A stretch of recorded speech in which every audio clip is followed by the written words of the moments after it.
हलमा मिटिङ चल्दैछ।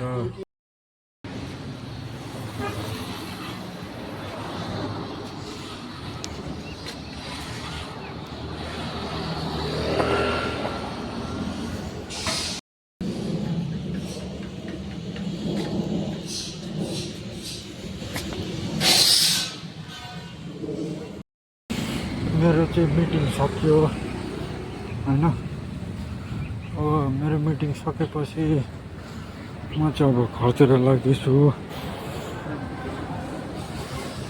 अब गाइजहरू मेरो फर्स्ट टाइम हो होइन यसरी ब्लगिङ गर्ने, नभन्दा मलाई पनि कस्तो इम्बारेसिङ लाग्छ क्या बाहिर ब्लगिङ गर्नु।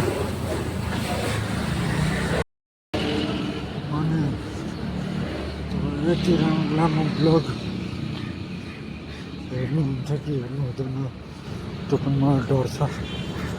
लाइक पनि हेर्नुहुन्छ कि हुँदैन त्यो पनि डर छ। कमेन्ट पनि हेर्नुहुन्छ कि हाल्नुहुँदैन त्यो डर छ। सेयर पनि हाल्नुहुन्छ कि हाल्नुहुँदैन त्यो डर छ।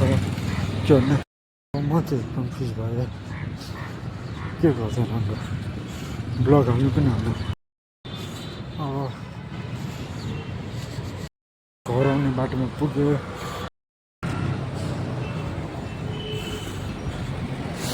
अब भन्नु यति लामो ब्लग मिनी ब्लग बाई ऋषि यादवमा हेर्नुहुन्छ कि हेर्नु हुँदैन र कतिजनाले सपोर्ट गर्नुहुन्छ र जतिजनाको कमेन्ट आउँछ त्यो हिसाबले मैले बाहिर निस्केर पनि ब्लगिङ गर्ने भए। हाम्रो मिटिङमा चाहिँ के भयो भने एउटा डिलिभरी भन्ने फिल्मको सुटिङ फाइनल भयो। स्क्रिप्ट ल्याइसकेको छौँ। अब त्यो चाहिँ फाइनल भयो। कसरी खिच्ने के खिच्ने भनेर फाइनल भयो। त्यो मुभी चाहिँ हाम्रो एनआर प्रोडक्सन आउँदैछ होइन।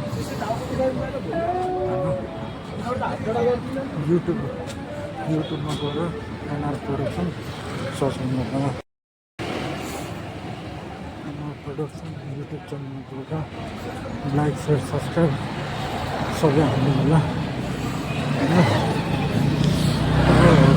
बाँकी कुरो चाहिँ